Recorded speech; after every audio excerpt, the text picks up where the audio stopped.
Good day, I'm Samantha Allen and this is your JIS News for Tuesday, January 14. Cabinet continued its special two-day meeting on Tuesday to finalize capital spending and priorities for the 2014-2015 financial year. A release from the Office of the Prime Minister said on Monday, Prime Minister Portia Simpson Miller emphasized the importance of growth and job creation under the Economic Reform Program.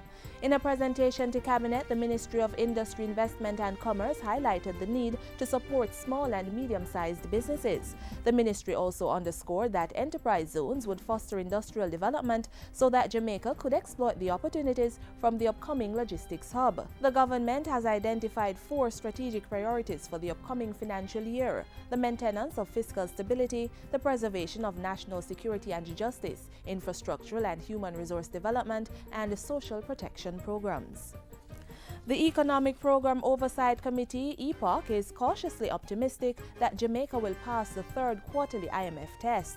Under the Extended Fund Facility with the International Monetary Fund, Jamaica must meet all quantitative targets and structural benchmarks for the October to December period. For the quantitative targets, EPOC's chairman Richard Bowles revealed that as at December 2013, the net international reserves stood at $1.53 billion, $216.5 million more than budgeted. And as at November 2013, the primary balance was also $1.2 billion more than projected, closing at $42.5 billion. We expect that we would have fulfilled the most important criteria to pass the 3rd quarterly IMF test. On that basis, the outlook of the EPOC is that of continued cautious optimism that we will meet all of the IMF targets. 3 critical pieces of legislation were passed in Parliament to ensure that Jamaica meets its structural benchmarks under the IMF agreement: the Secured Interest in Personal Property, Fiscal Incentives, and Securities Amendment Acts. I see the government doing what we said they must do. I think it is up to us now in the private sector, myself included, to do what we think is good business, which is to invest and to look out for opportunities. This, he said, would lead to further growth in the economy.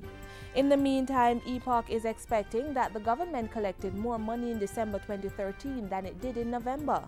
EPOC's chairman Richard Bowles explains why.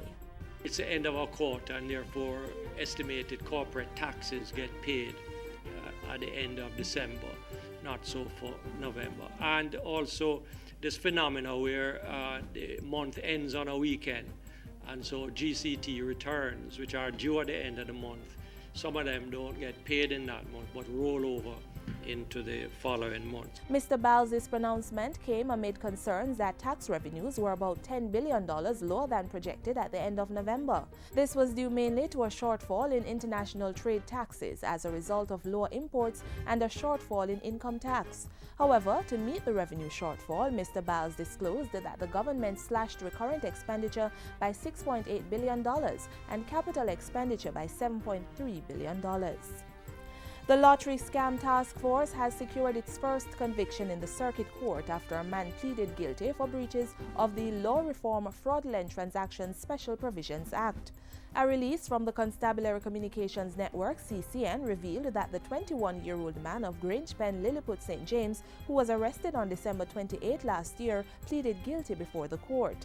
Following his arrest, a search revealed a book containing names, addresses, and phone numbers of persons living abroad and other lottery scamming paraphernalia. He is to be sentenced on January 24.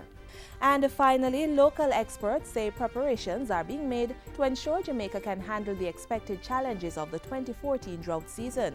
Technical experts within the Ministry of Water, Land, Environment and Climate Change are leading those efforts. A number of measures are being implemented to address water concerns that are likely to result from the dry season, which is normally between December and March. We're going to start doing some drought mitigation measures, and for the Constant Spring zone, which is where the Hermitage Jam feeds, we will start doing restrictions next week at 11 p.m. to 4 a.m. to ensure that we can go through the 3-month drought period and hope that the May rains occur. The NWC says many restrictions will not be placed on those communities using the Mona Dam. As for the rural parishes, trucking of water and other measures for their water systems are being addressed. Western parishes are expected to be most affected by the dry spell this year. And that's it for JIS News Today. I'm Samantha Allen. Thanks for watching.